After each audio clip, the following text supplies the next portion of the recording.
Hey, welcome to the No Have Cakes podcast. My name is Jim Sabelico, and I will be your host for this episode, in which we're going to have Dr. Brian Arnold on. Dr. Brian, or Dr. B, is going to help talk about relationships, and it's a conversation that I love absolutely because one of the core principles of my No Have Cakes framework is how to show up relationally, right? Having those relationships, whether that's a relationship with you yourself or the relationships in your life, from your partner to your friends, your community, kind of understanding how to show up in relationships is such an important part of living a whole life. So I want you to pay close attention to this relationship. We're going to talk about how AI plays a part in that, how you can show up for yourself, how you can feel loved, appreciated, seen, and heard, and how you can really, truly live your best life relationally. So again, tremendous honor to Dr. Brian for this conversation. Let's hop right into it. 3, 2, 1. Here we go!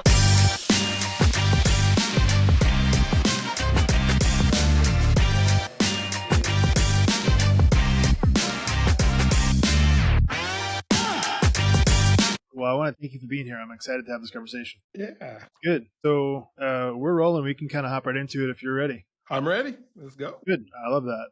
I was looking at your website earlier, just doing a little show prep, and I noticed that you had written a new book that's coming out. I assume it's written, or at least in the editing phase, about relationships and AI, right? Yep, comes out this week on Saturday. Yeah. Oh, good. Awesome. So by the time that this show airs, it will already be out. So let's make sure that we do include some reference for where people can find that. Okay. But the reason why I mentioned that is coincidentally or not a coincidence, it depends on your personal belief in coincidences. I was literally just now, before having this podcast, was having a conversation with a good buddy about the difference in society between high tech and high touch, right? And I think that is a good starting point for kind of jumping into this. And again, coincidence or not, I was like, man, this is amazing to talk about this with you. I'm gonna have this conversation. You're writing a book on it. One of the things that we talked about was why people are so on edge with each other. A lot of people tend to really expect everyone to kind of cater to their needs, their specific desires, their communication preferences. And my theory on this was that we've developed a lack of feeling loved, appreciated, seen, and heard as a society, whether that's through social media platforms, through AI, through just general information overload. But because people are not feeling that genuine connection anymore, we now have no margin for accepting anything other than what it is specifically we want, right? We're not getting that relationship, that connection. So, hey, if you're getting filled up by all the relationships in your life, you're a little bit more willing to be forgiving with the person who may not speak to you in the specific tone of voice that you want, right? So I'd love, just kind of given that premise, to hear your perspective on where we end up in relationships and AI and how all that works. Oh my gosh, so much to unpack in that just little bit that you said. And thank you for letting me on your show today. And to be able to talk about this, because it's right now my favorite thing to talk about, and the things that go on, because there is a relationship gap in our society. There truly is. And our opportunities, and I don't know the era that you grew up in. We were just talking about, I guess I am at that very beginning of the Gen X, which was 1965 to 1980. And when we grew up, there were opportunities to connect with people. That's all there was. It wasn't like we had like 4 channels on television, and we were outside all the time. And everything we did was, in this, whether it was going to church or going to events or going to places where we all connected. There wasn't the ability to come home, get behind a screen, and then only connect what we want people to know, not what is who we truly are. And so I think there's great opportunities when we think about AI. But the other thing is we've also moved and we've shifted lately. And I would say this is even more in the last 15 years. We can go all the way back to 2000 when the internet was real, but people having access to information. And we go back and we start thinking about our need for knowledge compared to need to learn. And when we think about knowledge, when I was growing up, we had these encyclopedias. and we would have to pull them off the shelf, or we had card catalogs at the library. We'd have to pull it off the shelf. All of the things that we had to know. When I was in school, I was considered special ed. And one of the results of it is with dyslexia and stuff, I wasn't able to spell. And that was a big deal. I mean, in fact, when I tried to get my first teacher's license here in Colorado, I wasn't allowed to be a PE teacher because I couldn't pass a 150-word spelling test. And that sounds so silly. It sounds silly then, because like, what do I need to spell to be able to teach people how to throw, catch, jump, and all that kind of stuff? But at the same time, I don't even think they would ask an English teacher for a spelling test in today's world, because these are knowledge or things that are all that we have at our fingertips. We pick up this device here, and this device has knowledge in it. So, I don't have to be a Jeopardy champion, because if I'm a Jeopardy champion, that means I know a whole bunch of stuff. Well, the computer can beat Jeopardy now, right? Or me with the phone standing in my hand could do it. And we celebrated that person as the best of be all end all of person because they were so smart. They had knowledge in their brain that they could take out. Now what we have to do is we need to learn how to learn. And we haven't been teaching our kids. We haven't been teaching our society. I need to learn in any situation that I'm in. If you think about, if you guys are using ChatGPT, if you think about the last 10 posts or the 10 questions you asked ChatGPT, were they so you could learn things, or were they so you could know things? Like, were you asking like, how old is Arnold Schwarzenegger? Or we, like that's a knowledge piece that you just want to know, but it's not something you're trying to memorize. Or were you trying to say, if I want to create a budget and I want to have, all my money in a certain place and I want to make money, now I want to learn how to do that. That's a different question.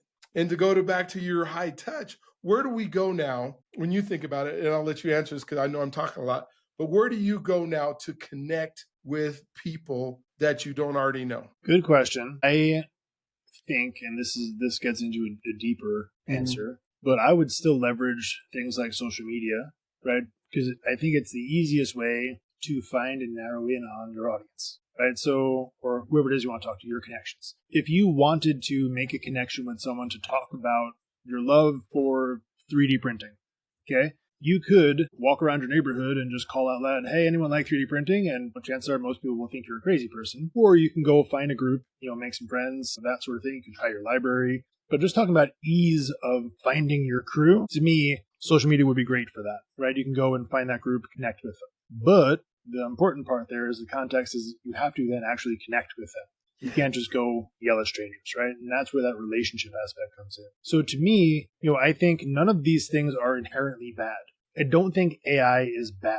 Absolutely. I think our use and understanding of it is super flawed, right? And to go back to your earlier question about, hey, what are the things you're asking it? Most people have no clue how to use it. Mm-hmm. They are just using it as if it's some magic genie where they can just drop a question or a thing into and have it just crap out the results. To me, that's wrong. Yeah. Or you want to use it to kind of buy back some time, you want to use it as your thinking partner, cool, do that, but don't lose your competitive advantage in that relationship, right? A lot of people have this hatred built up for AI in this current world because they think AI is going to replace them. Mm-hmm. My take on this is AI is not going to replace you. Somebody using AI probably will, okay? So understanding how to use these tools, it's not going away. We can't cancel it. We can't try and just pretend it doesn't exist. But if you understand what it is and how to use it, and still also understand the things like relationship, how to connect with people, you can use a tool like that to leverage your time, to buy back more time, to have more space and margin for the things that are important in your life. Right? So that's why I think it's these conversations where you can understand the context of what the thing is and how to use it. And again, I think it's all about that leverage, right? Understanding where to put it in regard to the other relationships in your life. You're so right, because AI is not going anywhere. And so we're going to have to learn how to utilize it. But if we think about it, everything that we do is to have deeper relationships or connection with each other. And so if the AI gives us that time to be able to do that, that's great. And when we're asking AI the questions that we're asking, like, yeah, how do I utilize it? How do I talk to it in a way that it's going to give me the answers that I want, and if we come to it, and that's, I talk a lot about this in my book, when we come to it is, how is this tool going to enhance my relationship with my wife, with my cousins, with my outside family, with my enjoyment of entertainment? What is the AI doing for me that's going to enhance it? Because if let's say like email is like this crazy thing that was never meant to be a communication tool. It was designed to be an information tool, but we use it as a communication tool. And so now we all get 300, 400, 500 messages that have nothing to do with giving us information. They're just people trying to, whatever it is that email is. If we say, I want to take my AI and have it do all my emails so that I can get more emails, then somehow I've missed the boat on what I'm thinking it's going to be able to do. Or it can shift all my emails into neat boxes so that I can handle my emails better. But if I'm thinking about it as, hey, I can have the email write me an email so I don't have to spend a half hour trying to figure out how to write an email, or I'm using the AI so that the email is going to communicate back and forth with somebody over time, so it gives me more time. Now, the key here is, when I get that extra time, what am I doing with it? Am I communicating? You mentioned earlier that if I want to know something about digital printing, then I want to connect with the people that are around there that are doing digital print. And like you said, I could walk around the neighborhood and I could scream out and nobody's going to answer because all the people who are doing it are online. But am I seeking out connection online? Am I joining communities that have a time for relationship built into it so I can get to know, like, and love somebody else? Or am I just jumping into a community that tells me more about digital printing? Or, and that might be great. That might be what I do. I think a lot of folks say, well, AI is going to replace me. No, it may replace what you do. If you're a person that's in a canning shop and you are putting pears in a can, I know that goes way back, every single day, you may not be the person, that's not, and that's your livelihood right now. You might need to find another livelihood, because the AI and the mechanics and the robots and everything else that are part of it are capable of putting a pear in a can. And I don't believe, God created us to be in relationship with people. When you go, I don't know if you've ever worked I was a line selector at a grocery store where I was putting, packing boxes and putting them in the truck. And I did that over and over and over and over and again all day, and I got paid whatever it was. But the times that I enjoyed about work, or why I wanted to come to work, were the break time, the lunch time, the other break time, before we were there, and after we were done with work, right? Because that's when I grew friends. That's when I grew relationship. That's when I grew. So when we're having these, I love 15-minute coffee appointments, virtual coffee appointments. We're doing them on Zoom, we're doing them online, but I get to know that person, who they are, what they think, what they believe in, that kind of stuff, without being fed. When you think of the algorithms that AI is putting together for our news and what we get to hear. And I think when I was growing up, there's only like three news channels, and you just had to, I guess, depend on what they said.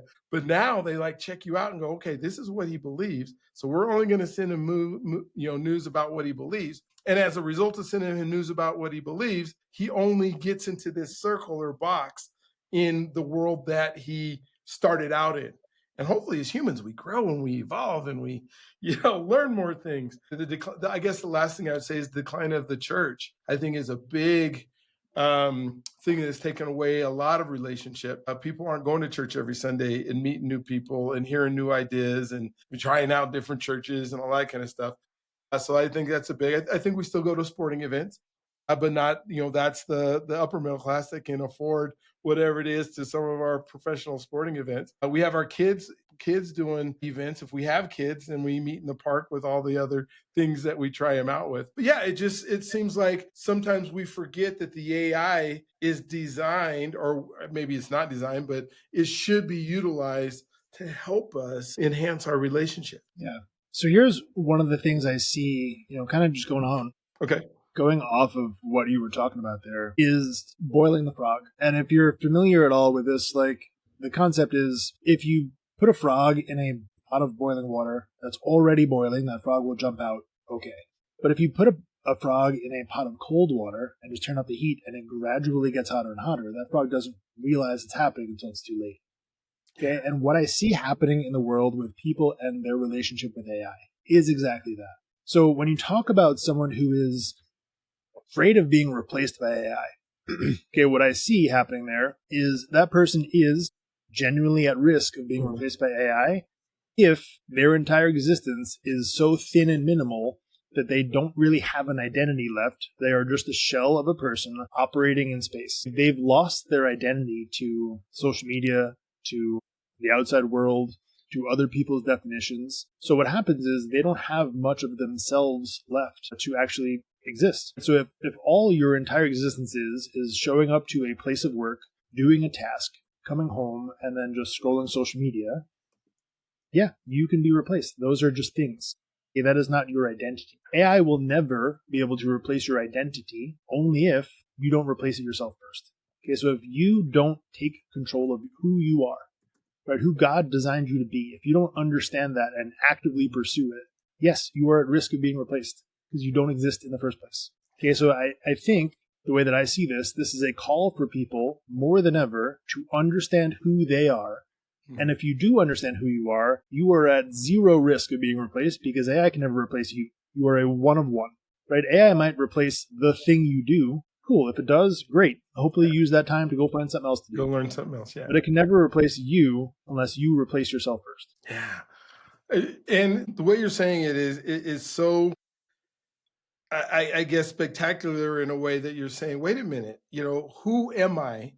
What did God design me to do? Why am I on this planet? And we start with those questions before we jump onto social media. And so I think we've done some of our youth, Gen Z, I guess is what they call. I was reading an article in Forbes magazine. Maybe I can pull it up, but it says that 25%, and that's got to be a number that just, it blows my mind. It's way too high. Like 1 out of 4 people in the Gen Z era that are having their parents go to job interviews with them, which means they don't know how to communicate other than through this modality of a screen between me and the other human being that's there. And I only, what I watch when I doom scroll, I look at all the things that are the best part of their life, not the worst part of life, or what they want me to see. And somehow I can start comparing myself to that other person. Like there's no other flaws. And now when I go to actually have to talk to a human in person, I don't know how to do it. All I know how to do is this, on games or whatever it is. And I looked at it and I found it right here. Let me, let's see if I can share it real quick. Just so you can just see that I'm not making this up, because when I think about it, I believe I make it up. It says, right here, 77% of Gen Z job seekers have brought a parent to an interview. They're even getting them to negotiate pay raises and take their hiring test. Holy moly. This is in 2025. This isn't like future. Think, if you as an entrepreneur, as an employer, as somebody who is in this world, how do you reconcile that as far as how important relationships are compared to AI? I don't know. I just turned it off because I didn't know if you wanted me to leave it up there. I can put it back up there if you want. But yeah, no, it's good. Oh my gosh. It's a mind-blowing stat. And to be honest with you, I almost don't even believe that that's possible. I know. Personally, I've never seen it. But I think it also brings up an interesting dilemma that we have in expecting that that's going to be the reality for everybody. So here's what I see. I see a lot of generations comparing against each other, saying, hey, this was the way that we did it. We know best. This new generation just doesn't get it. And I think that leaves us pretty vulnerable for a whole host of issues. But one of the main ones is everything is cyclical. Okay, so everything ebbs and flows. And we've gone through things like this before, whether we realize it or not. We've gone through an industrial revolution where all the jobs that we thought we had were removed. All of a sudden, everyone's jobless. And guess what? We are still here doing better than we ever were. Right? So there's going to come a time where history repeats itself when we go through this again. And I don't think we should sit here and say, hey, it's this new generation, they're all screwed. Oh, yeah. No. I think what we could, and I don't think that's what you're saying, but I also see a new generation who rejects that. Right, we've gone cyclical already. I see high school kids currently who are using like the old 1990s point and shoot cameras because suddenly those are cool again. Whether that's because they can use those because they can't bring their phones into class or whatever the reason is that they've gone back to that trend in technology. The point is things are cyclical. None of the things will ever replace human connection. Yeah. Okay, unless we do it to ourselves. That is the underlying thing that I see happening more and more is people who are losing their identity because we are afraid of who we've become. We don't even know who we've become. We've just replaced ourselves by kind of outsourcing all of the thinking and not feeling loved, appreciated, seen, and heard.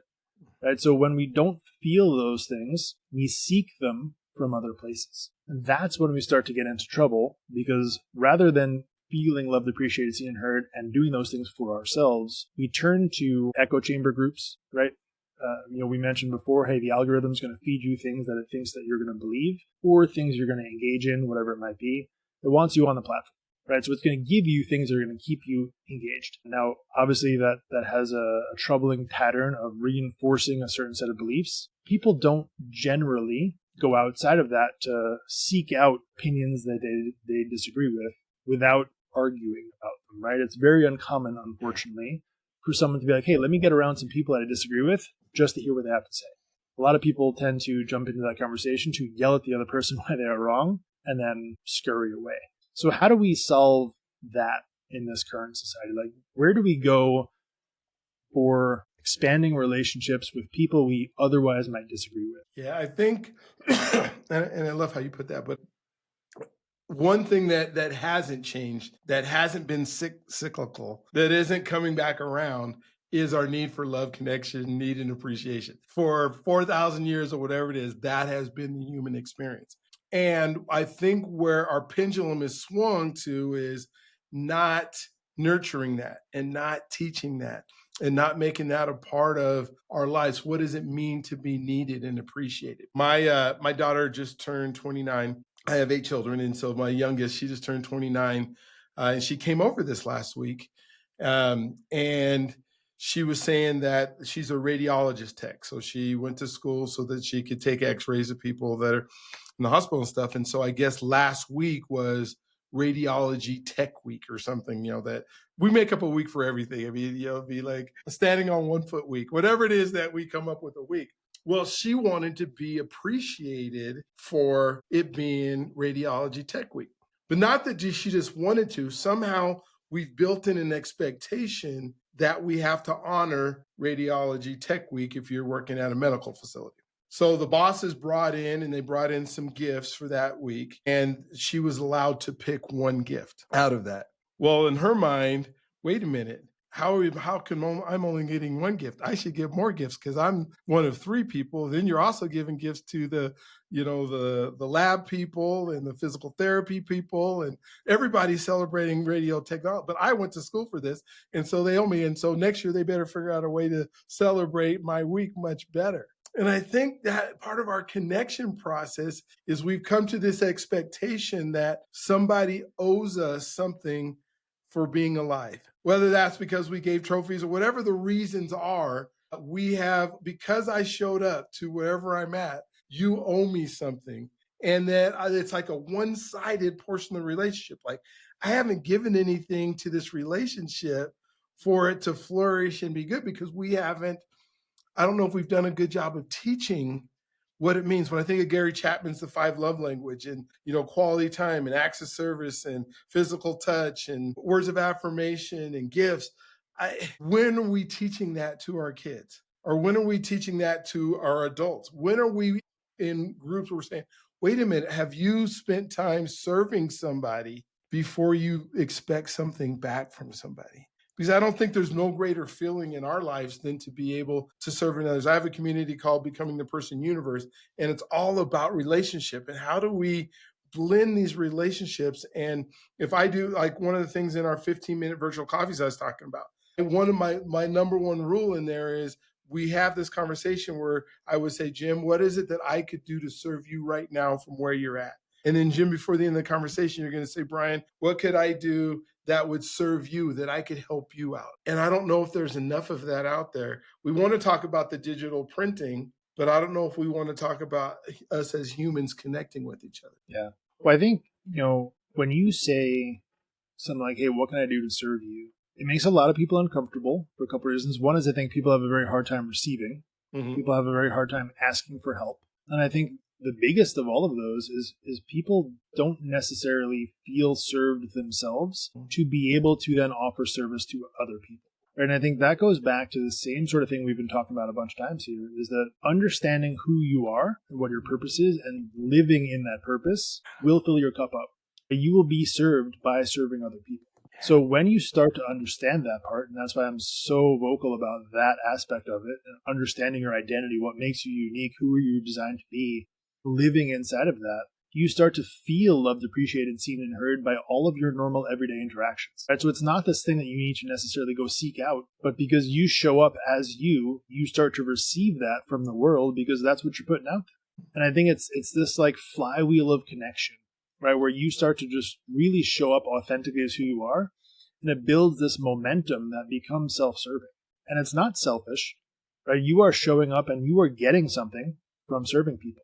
You're not doing it just to serve yourself. You're not doing it just for them. You're doing it because you genuinely love to do it, and you're getting a benefit in return. Both people are mutually benefiting in that situation. But the part that I love the most is when you show up in those relationships like that, it allows you to be filled up. Then you can see and hear other people, right? What I think we're experiencing right now is a situation. I don't necessarily want to call it generation because I think that gets muddy with X, Z, millennial, whatever, but a situation where there are a lot of people who do not feel loved, appreciated, seen, and heard, and they are seeking that. They are not capable of helping other people feel that way because they don't feel that way themselves. Right? So that's why I think when you talk about, are we teaching the love languages? I don't know necessarily that we should be outwardly sitting our children down and saying, hey, these are the 5 love languages. This is what you need to do, right? I think, first of all, more is caught than taught, right? They need to see us walk that out in real life. And when we go back to that idea of we've got a lot of adults right now who don't feel loved, appreciated, seen, and heard for whatever reason, whether it's participation trophies, which I'm super not a fan of, or whatever the thing is, right? Because that's a generation I grew up in. You got a participation trophy for just existing. But whatever the reason is why we got here, for us to now take a stand and say, hey, I understand something has to change. I have to show up for myself.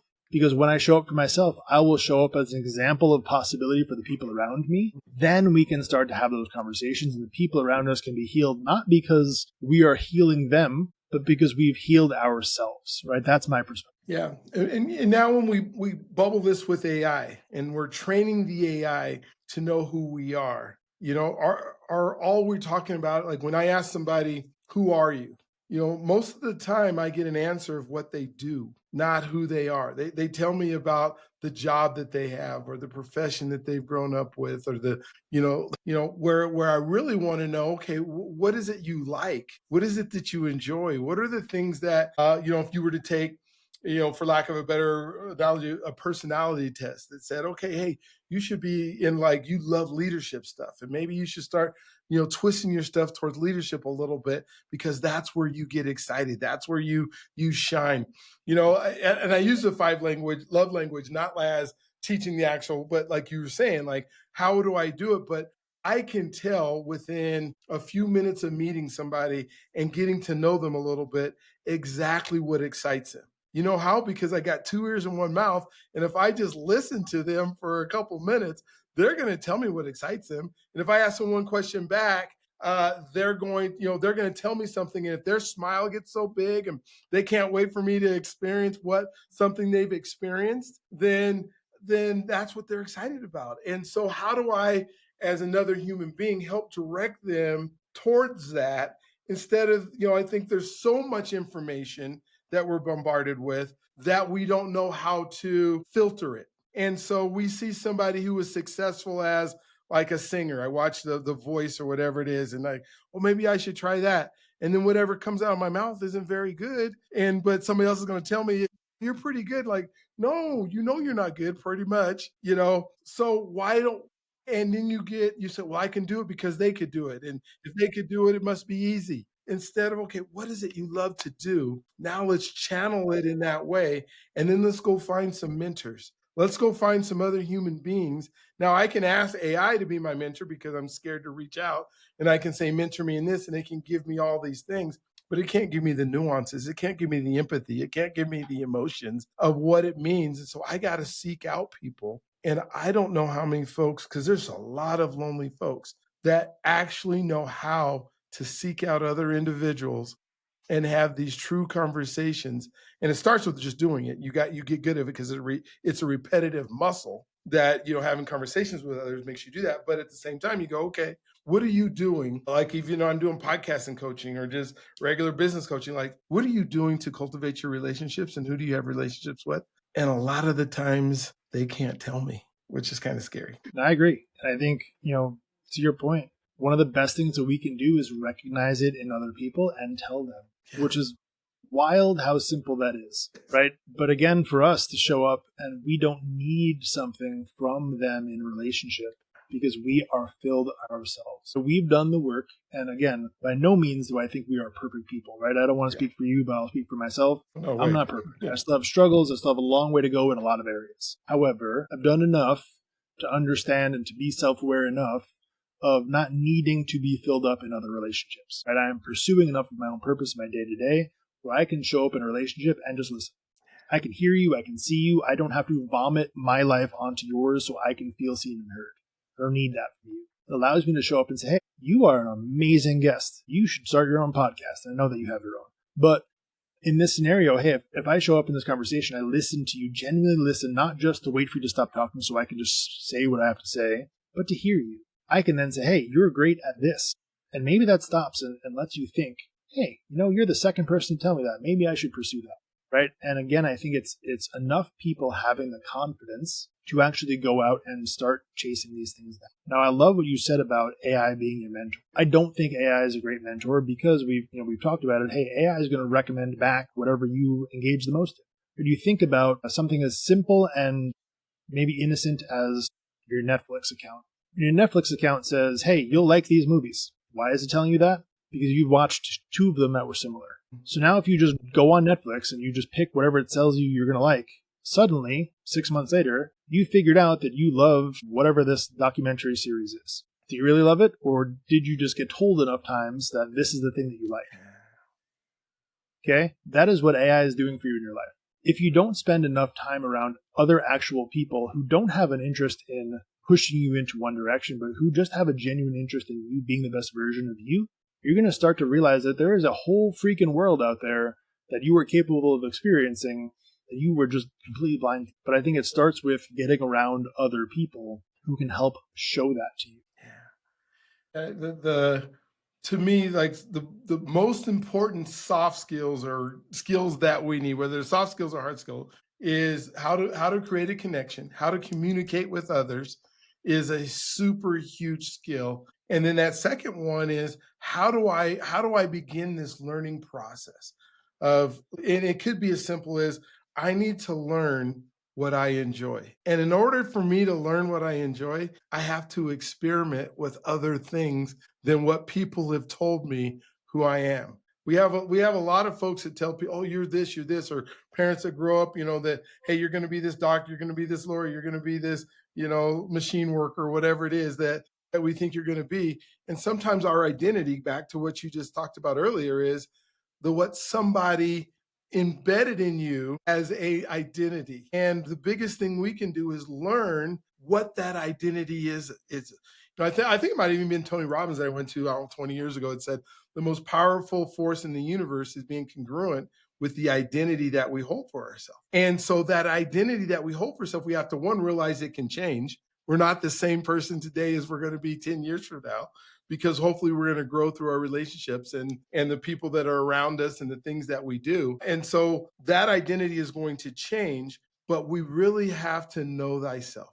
And in order to know thyself, it comes through the mentors that we're around, the books that we read, the things that we put into ourselves and to me, I'm calling personal development, that we actually spend time every day growing who we are, growing our skill set, our mindset, or what we believe in, our belief system. I don't think our values change after a certain amount of time. I think those stay the same, but I think our belief system of what we truly believe we can do, what we can do. And we can't accomplish that by just asking ChatGPT, how do I accomplish that?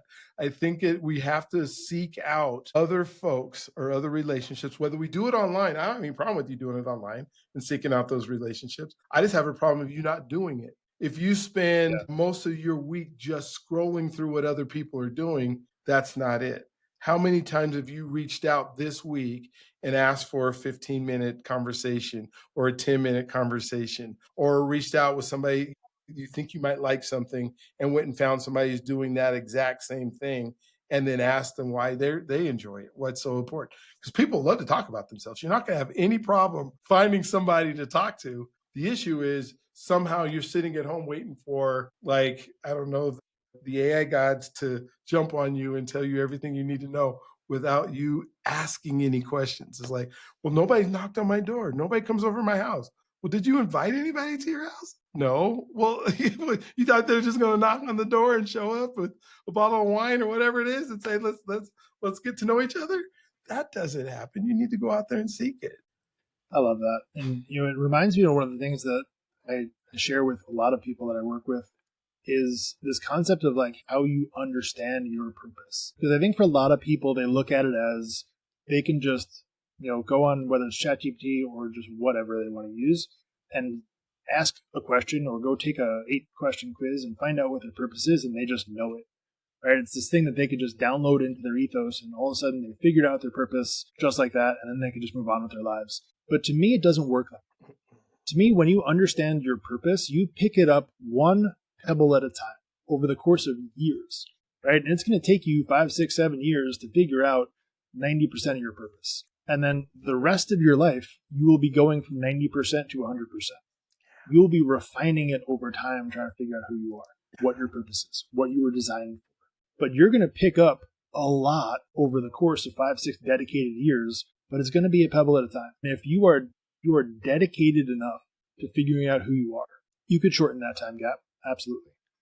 But again, it's about, I think, understanding that it's not going to be this instant download where suddenly like the heavens are going to open up and speak to you and you're going to hear the voice of God say, hey, you were designed for this. It may happen. You can't say it won't. But, to me, my experience in this and the people I've worked with have experienced it very similarly. Once you kind of pay attention to how it works, you can pick up these little tiny interactions that it's often looking backwards and looking back at, hey, how are the things that have happened in my life shaped me to be who I am? What lessons can I learn from that? And I will be honest with you, this is a thing I will genuinely use ChatGPT for personally, to ask reflective questions about a situation that I was in. Hey, what are some lessons I can take from this? Yes. Again, this is not meant to think for you. It could be a sounding board. It can be an ulterior perspective. Just don't take it as gospel, right? And I think if people understood how to use it and how to leverage it, you can start speeding up that process. Yeah, because it can even help take your jumbled mind and help you organize it in a way that it even makes sense to you. Because you might just be talking to it and saying, hey, this is what I'm thinking, this is how I feel, this is what I do. And then say, please extrapolate for me or come back to me. Because I don't remember what I just asked it 4 minutes ago, but you remember what I said 4 minutes ago. Put it all together in a summary that then I can begin to think through that process. The question I would love to ask you, because it's the one that I struggle with a lot when I'm talking with folks that we're helping to create relationships with, is this expectation.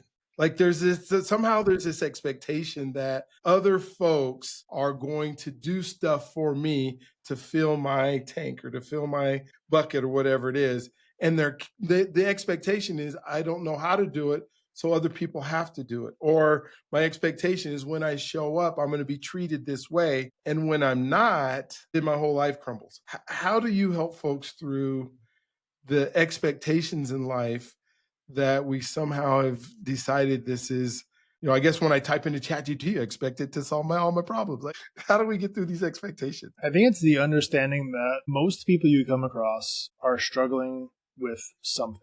Almost everyone struggles with something. Okay? Nobody's perfect.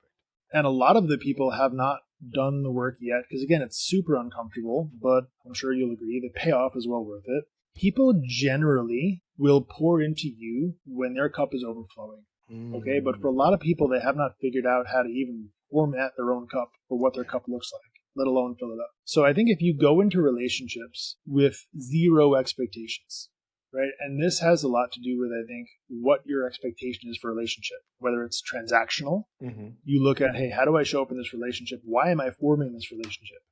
Am I forming this relationship because this is a genuinely interesting person that I want to know more about? Or are they the gatekeeper to a certain thing that I want?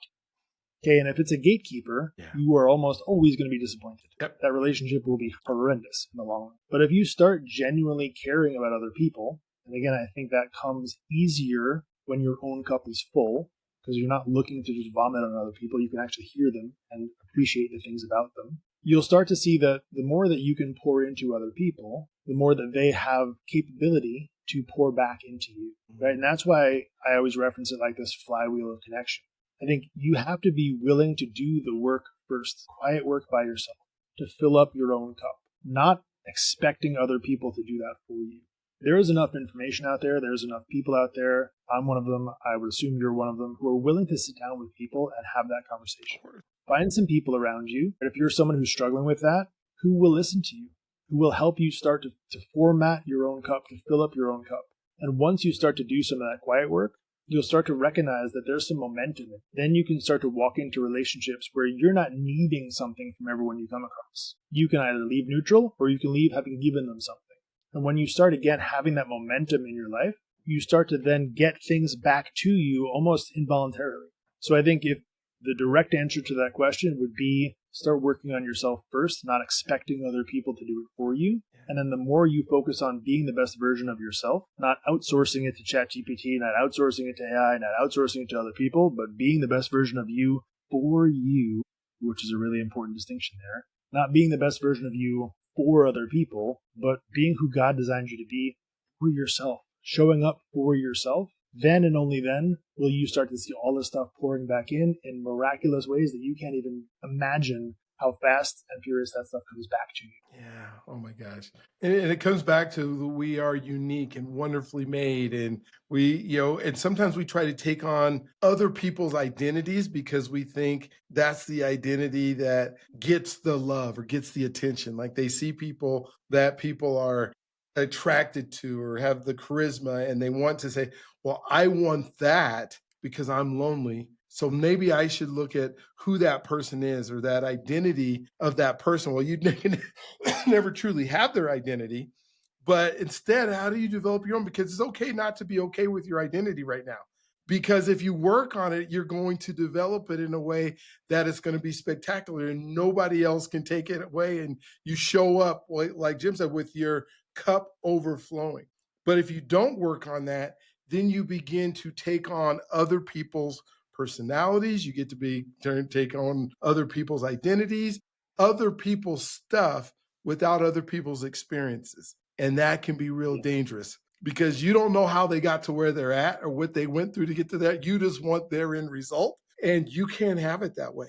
You have to make a commitment to work on you, not once a week, every day. And there's got to be some time that you put into it that it doesn't happen without you spending time doing it. And there's so many people who get up and on autopilot, get up, go to work, come home, get up, go to work, come home, maybe have a dinner, play with the kids, go to bed, come home, right? They do that every single day and they don't truly work on themselves. And as a result, they struggle. 100%. I couldn't agree more. This is the most overused cliche example ever, but like putting on your own oxygen mask first, right? Yes. If you show up in the morning for yourself and before you respond to emails, before you handle everyone else's emergencies, you start your morning by filling up your own cup first. Spend some quiet time. Figure out, hey, what is that thing that's going to fill you up? And it's going to be very different for everybody, whether it's going for a walk, going to the gym, journaling, praying, whatever that thing is for you. But if you start by filling up your own cup first, it allows you to then go through your day in a much better place, right? Because you're not just being reactive to everything and then worrying about, hey, how are you going to take all these situations and then finally pour it back into yourself, which is where we get things like doom scrolling at night, that revenge bedtime where you just lay in bed and refuse to go to sleep because it's the only me time you got all day and it happens at 11. Start with filling up your own cup first, and then I think you'll be able to show up better in relationships because you're not looking for stuff.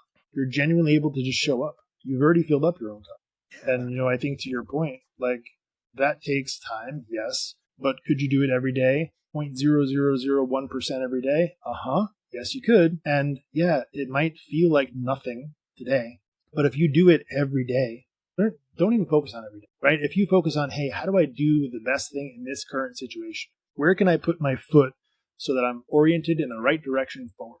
Just do that and just keep it simple. And then I think before you know it, you start to kind of stack up minutes and minutes and then hours and then days and then weeks and then months and then years. Next thing you know, it's 6 years later and you're on a podcast talking to somebody else.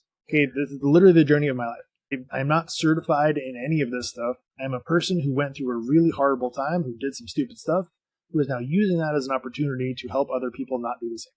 Awesome. Okay, I'm living proof of it. But it happened a day at a time. Well, 6 years ago, I started this journey. And now I am here. Okay, and where I go in 6 years from now, nobody knows. Yeah. But I'll tell you what, it'll be a lot more fun. Well, absolutely. You just think of folks like to start out, it could be 5 minutes. It could be today, this week, every day this week, I am not going to turn my phone on until I say something great about myself, or I read a chapter, or I do something every day for 5 minutes before I grab that phone. And then next week you go, I can do it 10 minutes. The next week you go, I can do it 30 minutes. And it doesn't have to be your whole day, but your mind shift begins to change because you realize that you're being proactive about your life instead of reactive to what shows up on your phone. But here's a tip that I would absolutely give our listeners, the people who are listening today, is I talked to a guy last week or a couple weeks ago, that like a super famous, podcasting announcer guy. And he said the one thing that he learned more than anything is don't try to do everything at night before you go to bed. It's stuff you got to do in the morning. And I know that's like a time that I've said, okay, I'm right before I go to bed, then I'm going to read 2 chapters or do something. Your mind is so full and the things that you've done are so expanded in that night that most of the time, all we want to do is come home and sit down and rest. And then we can't keep the promises that we make to ourselves because we're tired. Everything's happened. We've reacted all day. Our minds are in a different spot. And then we say, well, I promise I'm going to read 1 chapter every night before I go to bed. You are too tired to do that. The things that you need to do for the first half of the day, I'm not saying as soon as you get up, but while you're fresh and you're rested and your mind is calmed down and it's feeded out and filtered out all the stuff that it doesn't need to know. We are in a world that gives us information at the speed of light, and it pumps it into our brain all day long, unless you're out on a retreat every day, all day long, and your brain literally needs to filter it out before it can do stuff. I'm not saying don't ever do anything at night because we have to. I'm just saying don't make your priority of working on you after you've had a full day every day, because you will let yourself down. Do you know where self-confidence comes from? No, where does it come from? I mean, I can say what I think, but tell me where. You can just tell me. I love it. Keeping the promises you make to yourself. Woo, yep. That's what I was going to say, but I didn't know that was a fact. But right. Yeah. So exactly what you just said. If you want to be someone who is attractive in the world, what do you think the most attractive? I'm not talking physically attractive because most of us, you're dealt a hand of cards is what it is. But we're talking about the aura, the essence of people you want to be magnetized to. Those people have a lot of self-confidence. Okay, so if you want to be one of those people, it starts with keeping the promises you make to yourself. And that is a thing, like you said, you can build up over time. You can start with saying, hey, today I am going to do one thing. I don't even care if you do, like you said, it's got to be every day. We're going to start with not touching my phone for 30 minutes, whatever it is. Keep it simple. Just make it super simple and say, hey, today I'm going to put on my shoes and then I'm going to step outside. That's it. I didn't go for a mile run. I literally put on my shoes and I went outside. Yeah. I kept the promise I made to myself. That's it. Keep it that freaking simple. Okay? I don't even care if you don't walk 2 steps off your front steps. Just do that one thing, and then tomorrow, add an extra thing to it. And guess what? If you fail, who cares? Okay? Do it again the next day, or do it later that night, right? But just continue to move yourself in the direction you want to go, and recognize the fact that you are doing all of these things. Okay, because there's a lot of things that you're doing in the course of a day that are moving you in the right direction that you're not even paying attention to because they become so automatic. Start recognizing some of that stuff. Spend your time at night being grateful for the things that happened to you in the course of that day. Look back on them and say, hey, these are the things that moved me forward today. These are the things that moved me backwards. What can I learn from them? right? And start recognizing all of the things that are moving in your favor. If you look for them, you will find them, right? But I think you have to genuinely spend some time looking for those blessings. You do. You can reflect, like I said, reflect at night, and 100% what you said, as far as one little thing at a time, keeping those promises you make to yourself. And in your categories of life that you have in, you might have a health category. What am I going to do today, that I didn't do last week in my health? Well, maybe it's on every Monday I go to this, hot dog stand and I buy a hot dog and chips and a soda. Well, maybe I skipped the chips. That's all I did. Like you said, I just got up and walked outside. I love the people at the beginning of the year who decide that they're going to be super fit and they go to the gym and they sign up for this gym membership and they spend all this money and they go 5 days and it hurts because they try to do everything at once. Maybe it is you walk in the gym, you walk through the front to the back, and then you walk out. That's all you did that day is you just got to the gym. That is progress. And then track your progress. I think on the reflection side, it is important to have some type of journal to relate to say that you've done it. Even if you never read the journal again, at least you put it in and you spoke it out loud. This is what I got done today. So you're telling yourself, I completed the promises that I said today, or I didn't, but at least I said it out loud. So not this thing jumbled up in my brain. And my friends, you don't have to get a pad and pencil. And if you're a teleper writer like I am, I'm not writing my journal. My journal is, hey, Brian, great job today. You did it today. You made 3 promises to yourself and you kept all 3 of them before noon. You're a champion. Boom. That was my journal today. I put it in my notes. I mean, like I said, I may never read it again. I can even put them all into, we use the AI, right? Put it into Chat GPT, right? And then at the end of the year, instead of you figuring out and having to go back through all of those journals, you just go, Chat GPT, tell me what I accomplished this year. Oh my gosh, you're going to go, wait a minute. This was a great year. I can't wait for next year. I would do that every year before I try to make goals for the next year, is look back at what I accomplished. And if I don't want to read through all those journals, I have the AI do it for me. Save me a ton of time. It could tell me everything I did, and hopefully it's not like half a second because then you didn't do anything. But if it told you everything you did, and it puts it out and it categorizes it for you, man, now I can make my goals or the things that I want to accomplish. I have issue with the word goals, but the things that I can control the next year and really make them the things that are going to change who I am. Now, 3 years later, I did that for 3 years. Oh, my identity, I'm a totally different person just by reflecting and making the promises that I kept for myself. What is your issue with the word goals? I think for goals, we say like with SMART goals or these goals that are maybe not attainable. And I think a lot of the goals we make are things that we have no control of. This year, I'm going to have 100,000 subscribers on my YouTube. I have zero control of that. And so I make these goals that I'm doomed to fail because I put them in a way that they were things that I can't. What I want to say is this year, these are the things I would like to achieve or the things I would like to happen in my life. And these are things I need to do in order to accomplish it. And they're not specific goals I know people say, well, you got to put a date on it. And then you go for the date. Well, if it's things that I can control my activity, yeah, okay. My goal is to go to the gym every single day. Well, I don't know if that's a goal anymore. I'm going to go to the goal every day and I'm going to do the best I can to be able to do it to the best of my ability. And then I can look back to see if I was able to go to the gym every single day.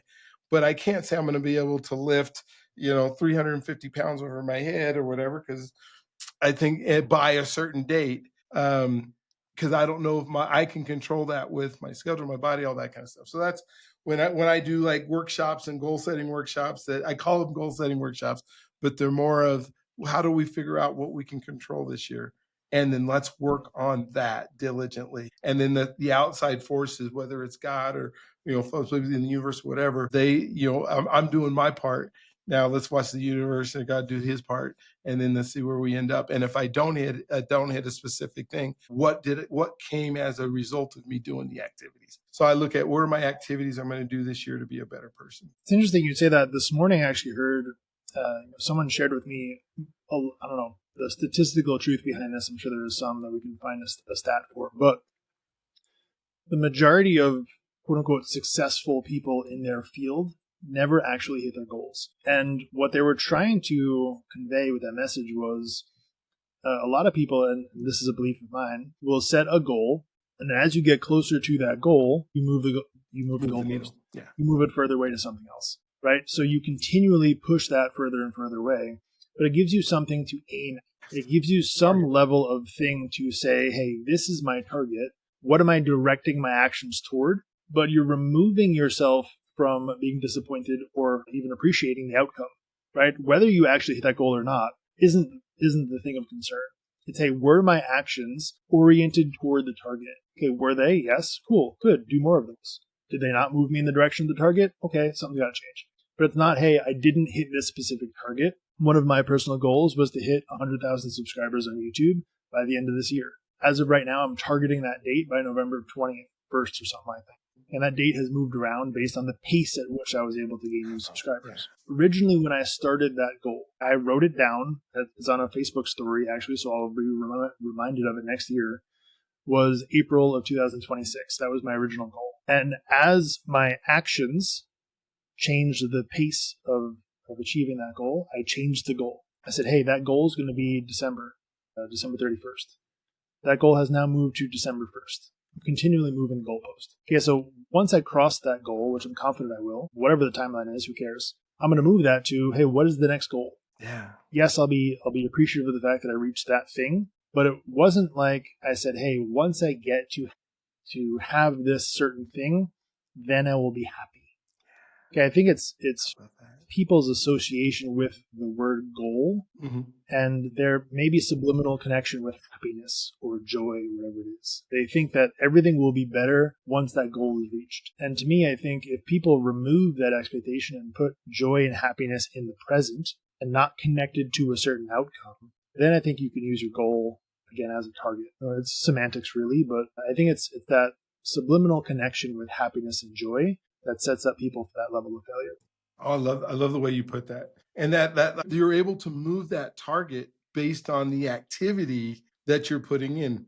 Because really what you're doing is you're training yourself on the activity that's going to reach that instead of this, this thing that you have no idea on how I'm going to get there. And you try to reverse engineer it and you break it down and say it's a sales goal, make $100,000 this year or something, and they got to have 20 sales and this many this day and do these 3 calls every single day. And well, if you're doing that and that's not working, and I think that's where I really struggle with folks who go like, so I made my 3 calls a day for a whole month, and so I made 90 calls, but it didn't translate into the way that I marked it out, right? So now you go, well, I'm just going to keep doing the same thing that doesn't work over and over and over again. And then at the end of the year, I didn't hit my goal. I'm mad I didn't hit my goal because I never focused on the activity. And if the activity was producing the results that I needed to produce in order to hit that goal, we just have, they just dangle this goal out there, this target out there. They go, yeah, I'm going to hit it. I'm doing the work. Really? But if you're doing the wrong work, then you're never going to hit it. And so you got to be able to reevaluate that and go, oh, wait a minute. Based on that, I'm not going to hit that doing this.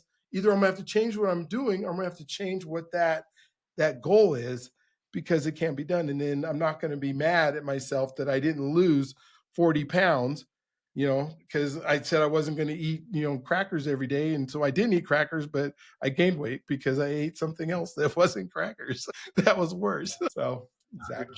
Well, I want to honor you kind of as we end our conversation here. I want to make sure to honor you for this call. I personally got a lot out of this conversation. I know that people who are listening will have as well. So where can we best support you? I know that you have a book which is out now as of the date of this podcast being out. So where will people find that? And then kind of how can we best support you? Absolutely. 2 places that I would love for you guys to go. One is, go to my webpage, which is bryanearnold.com, bryanearnold.com. It has all my books. It has all my speaking stuff. It has everything I do is on there. But the other place that I would love to help and serve you is Becoming the Person Universe. And that's our community that we created. It's all about relationship, and you will find some amazing things in there, a community of people that want you to go further with your life, whatever it is you want to do. We want you to be able to get in there. And at some point, if you want to be in there and teach classes and that kind of stuff, we want to allow you to be able to do that too. And so that's becoming theperson.com. We'd love for you to be there. anything that I can do to help you guys out, go to those either two places. You'll be able to connect with me. I have thoroughly enjoyed being on your podcast today, and whatever I can do to help you, whether I can send you some more clips or get you some more stuff. Jim, I think the things you're talking about and the things that you're doing are phenomenal, and they're making an impact. And if that's all we do at the end of the day is make an impact and somebody else's life is better because we woke up this morning, we've done our job. And, I believe we're God's greatest gift. And as he puts us in that places to be able to do it, take advantage of it. Take advantage of where you're at. Get good at communicating, get good at AI, get good at whatever it is you love to do, not what somebody else loves for you to do. Absolutely. I love that. Again, tremendous honor. Thank you. Thank you. Thank you for having me. Happy birthday to you. Cha, cha, cha. Happy birthday.